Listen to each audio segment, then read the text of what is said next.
마술 공연 도중 무대 위에서 갑자기 한 남자가 물속에 빠지게 됩니다. 고통 속에서 손발을 버둥거립니다. 하지만 나오지 못합니다. 그리고 바로 그 옆에서 이 상황을 가만히 지켜만 보고 있는 또 다른 남자. 눈 하나 깜빡하지 않습니다. 도움의 손길조차 내밀지 않습니다. 그는 그냥 돌아섭니다. 이 영화 혹시 눈치채셨나요? 울버린 역의 휴 잭맨, 배트맨 역의 크리스천 베일, 두 마블 DC 대표 히어로 배우가 한 영화에서 만났습니다. 그것도 서로를 죽이려는 사이로. 2006년 크리스토퍼 놀란 감독의 프레스티지입니다. 영화 속 나레이션이 말합니다. 마술에는 세 가지 단계가 있다.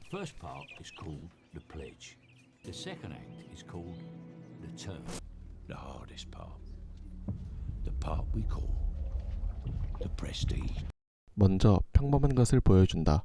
그리고 그것을 사라지게 만든다. 하지만 진짜 마술은 사라지는 것이 아니라 사라진 것을 다시 나타나게 만드는 것이다. 이 영화 자체가 그 구조를 따릅니다. 그리고 우리는 마지막 프레스티지에서 완전히 무너집니다. 때는 19세기 말 런던, 빅토리아 시대의 화려한 극장들. 당시 마술 공연은 단순한 쇼가 아니라 기술과 환상이 결합된 하나의 산업이었죠. 이 시대를 배경으로 두 젊은이가 등장합니다. 로버트 엔지어, 휴 잭맨이 연기하는 이 남자는 귀족 출신의 훤칠한 외모를 가졌습니다. 무대 위에서의 카리스마는 타고났고 관객을 휘어잡는 능력만큼은 누구도 따라올 수 없습니다. 아내 줄리아와 함께 마술단에서 활동하며 마술사로서 성공을 꿈꾸고 있죠. 알프레드 모든, 크리스천 베일이 연기하는 이 남자는 출신도 변변찮고 외모도 평범합니다. 하지만 마술에 대한 열정과 독창성은 엔지어를 압도합니다. 그는 마술을 단순한 쇼가 아니라 예술이자 삶으로 대하는 사람입니다. 두 사람은 같은 마술단에서 보조로 일하며 친구가 됩니다. 함께 마술을 연구하고 서로의 아이디어를 나누며 베테랑 마술사 존 커터에게 가르침을 받습니다. 커터는 이 영화에서 일종의 나레이터이자 양심 같은 존재입니다. 그는 마술의 원리를 꿰뚫고 있으면서도 두 사람의 파멸을 안타깝게 지켜보는 인물이죠. 두 사람의 우정은 오래가지 못합니다. 어느 날 공연 중 수중 탈출 마술이 진행됩니다. 엔지어의 아내 줄리아가 수조에 들어가기 전에 보든이 그녀의 손목에 밧줄을 묶습니다. 줄리아는 그대로 수조로 떨어지게 되고, 원래라면 탈출을 해야 하지만 줄리아는 빠져나오지 못하고 결국 익사하고 맙니다. 줄리아의 장례식장에서 엔지어는 묻습니다. 그리고 보드는 조용히 대답합니다. 엔지어는 이 대답을 절대 용서하지 못합니다. 그에게 이건 단순한 사고가 아니라 살인이었습니다. 그리고 이 장면, 이 한마디가 영화 전체의 씨앗이 됩니다. 나중에 우리는 보든이 왜 기억 못했는지 알게 됩니다. 그리고 그 이유를 알았을 때 소름이 돋습니다. 두 사람은 각자의 길을 걷습니다. 하지만 서로를 완전히 놓지 못합니다. 이들의 경쟁은 단순한 라이벌 관계를 넘어섭니다. 징후에 뿌리를 둔 집착이 됩니다. 엔지어는 보든의 공연장에 잠입해 방해 공작을 펴니다. 모르는 사람으로 위장해 보든의 총알 마술을 망가뜨립니다. 이 결과로 보든은 손가락 2개를 잃게 됩니다. 두 사람은 서로의 삶을 파괴하면서도 상대방의 마술에서 눈을 떼지 못합니다. 이것이 이 영화의 핵심적인 비극입니다. 그러던 어느 날 보든이 순간이동하는 남자라는 마술을 공개합니다. 무대 왼쪽 문으로 들어갑니다. 그리고 즉시 0.1초의 지연도 없이 오른쪽 문에서 나타납니다. 런던 전체가 뒤집힙니다. 줄 서서 표를 사는 관객들. 엔지어는 밤새 이 마술을 분석합니다. 대역 배우가 있을 것이다. 하지만 움직임이 너무 자연스럽다. 순간적인 트릭일까? 하지만 시간이 전혀 없다. 결국 엔지어도 새로운 순간이동이라는 마술을 만듭니다. 대역 배우 제랄드 루트를 고용해 비슷하게 흉내를 냅니다. 관객들은 열광하지만 엔지어는 알고 있습니다. 이건 가짜라는 것을. 보느는 진짜 무언가를 하고 있다는 것을. 그리고 최악은 마술의 구조상 엔지어 자신은 항상 무대 아래로 떨어져야 하고 대역인 루투가 박수를 받는다는 점입니다. 자신이 만든 마술인데 영광은 남이 가져가는 것이죠. 이 모멸감이 엔지어를 더욱 극단으로 몰아갑니다.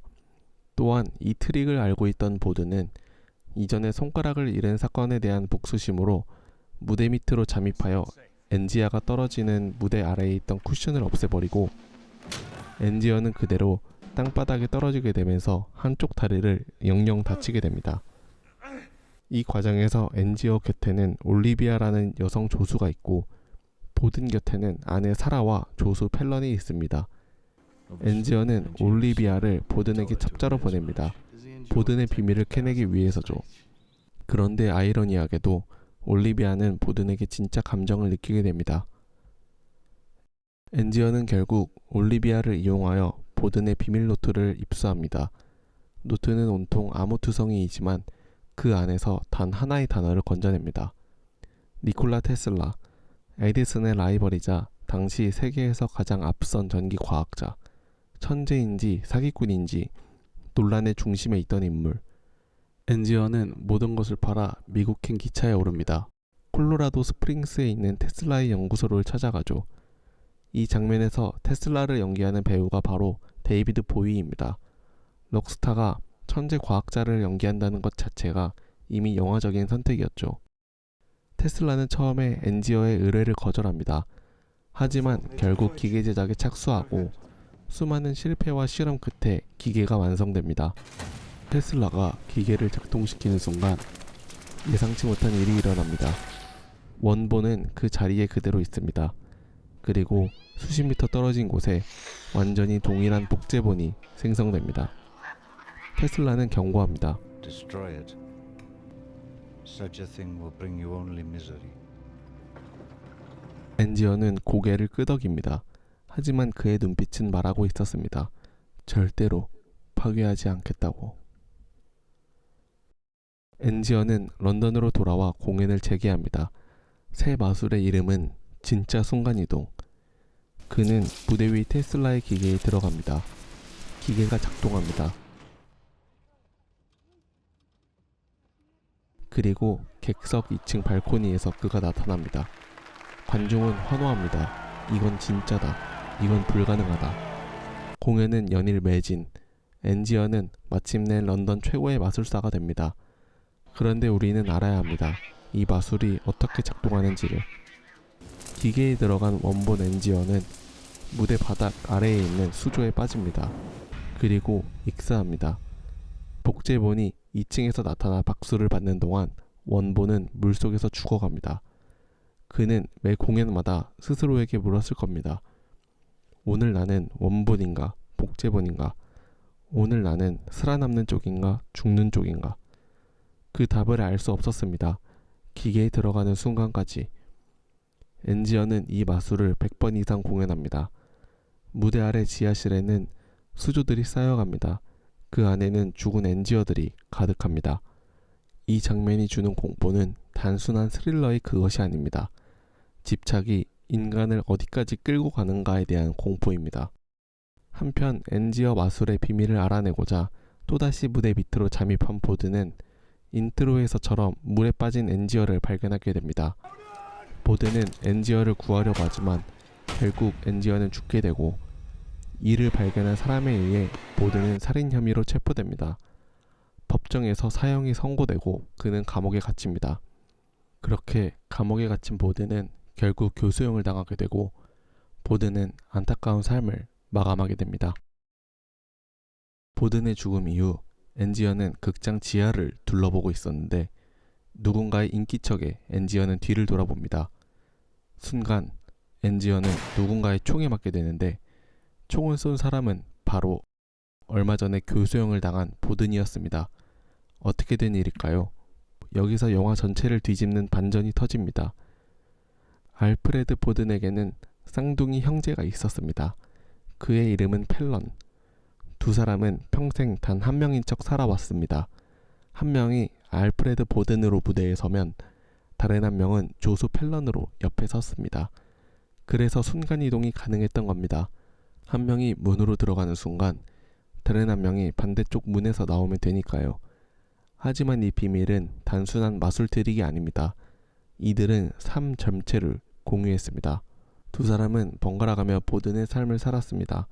한 명이 안에 살아와 살면 다른 한 명은 어딘가에 숨어 있었고 다음 날은 역할이 바뀌었습니다. 그런데 문제가 생깁니다. 한 명의 보든은 사라를 진심으로 사랑했습니다. 다른 한 명의 보든은 조수인 올리비아를 진심으로 사랑했습니다. 사라가 물었습니다. Do you love me? 어느 날은 사랑해라는 대답이 돌아왔습니다. 다른 날은 Not today. 오늘은 아니야 라는 대답이 돌아왔습니다. 사라는 이 혼란을 견디지 못하고 결국 스스로 목숨을 끊습니다. 그리고 줄리아의 죽음도 이제 이해가 됩니다. 보든이 매듭이 기억나지 않는다고 했던 그 장면. 그날 현장에 있었던 건 쌍둥이 중 다른 한 명이었습니다. 매듭을 묶은 게 자신이 아니니 진짜로 기억할 수 없었던 겁니다.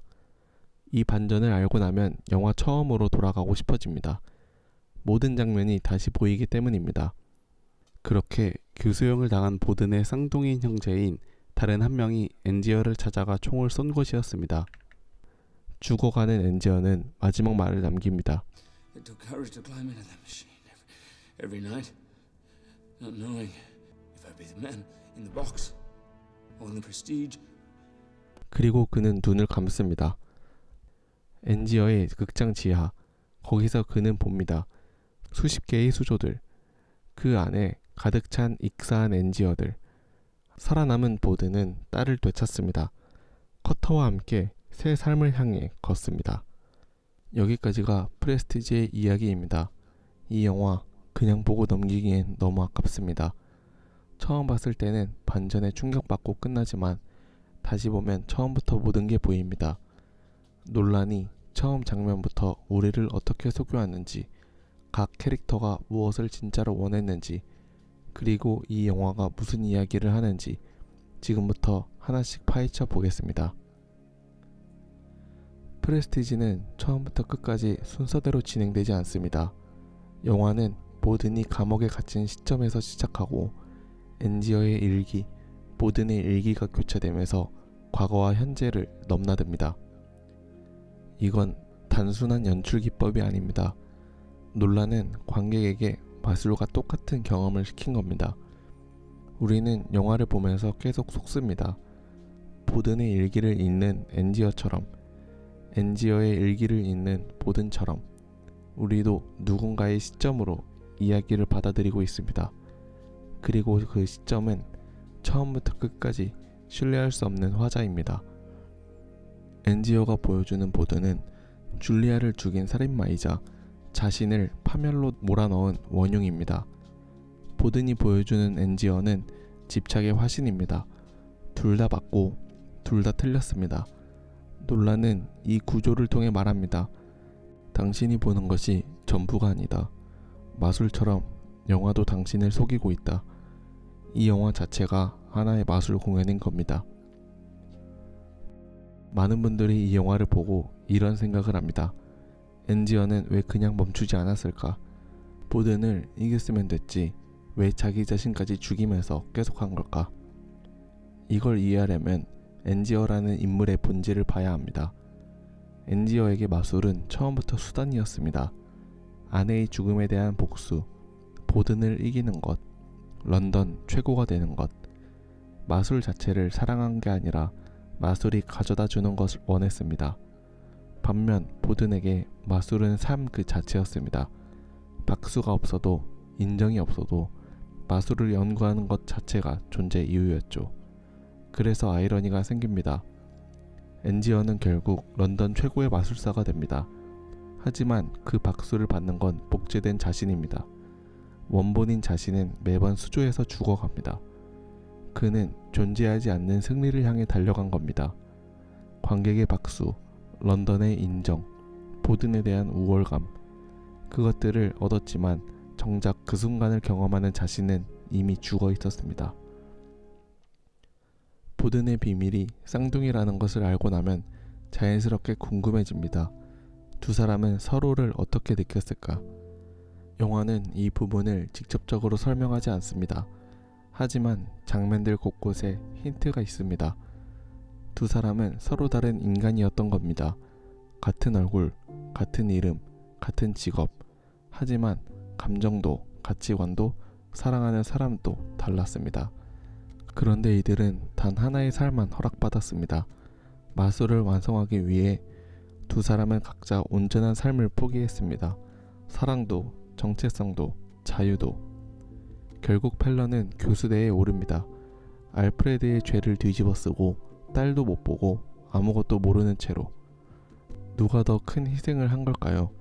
엔지어일까요? 아니면 펠런일까요?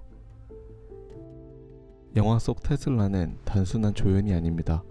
그는 엔지어의 거울입니다. 실제 역사에서 니콜라 테슬라는 교류전류를 발명했지만 에디슨의 직류전류 진영에 의해 평생 탄압받았습니다. 천재였지만 인정받지 못했고 결국 빈털터리로 생을 마감했습니다. 영화에서도 테슬라는 에디슨의 방해로 실험실이 불타는 장면이 나옵니다. 이 설정이 엔지어와 겹칩니다. 엔지어 역시 완벽한 마술을 위해 모든 것을 바쳤지만 그 대가는 자기 자신의 반복적 죽음이었습니다. 또한 테슬라가 엔지어에게 경고하는 장면은 단순한 대사가 아닙니다. 이 기계가 원하는 것이 무엇인지 생각해 보셨습니까? 기계는 단순한 도구가 아니라 인간의 욕망이 만들어낸 괴물이라는 암시입니다. 이 영화는 2006년 개봉 이후 지금까지도 역대 최고의 반전 영화 목록에 항상 이름을 올립니다. 단순히 반전이 충격적이어서가 아닙니다. 그 반전이 처음부터 정직하게 숨겨져 있었고 영화 전체가 하나의 마술 공연처럼 설계됐기 때문입니다. 우리는 항상 보고 싶은 것만 봤기 때문에 진실을 놓친 겁니다. 그게 마술이고 그게 이 영화입니다. 영화를 아직 안 보셨다면 꼭 보시길 추천합니다. 이미 보신 분들이라면 다시 한번 보면 또 다른 감동이 있습니다. Every magic trick consists of 3 parts, or acts. Now, you're looking for the secret, but you won't find it. Because of course, you're not really looking. 큐레이터였습니다. 이런 영화 이야기가 좋으셨다면 좋아요와 구독으로 응원해 주시면 감사하겠습니다.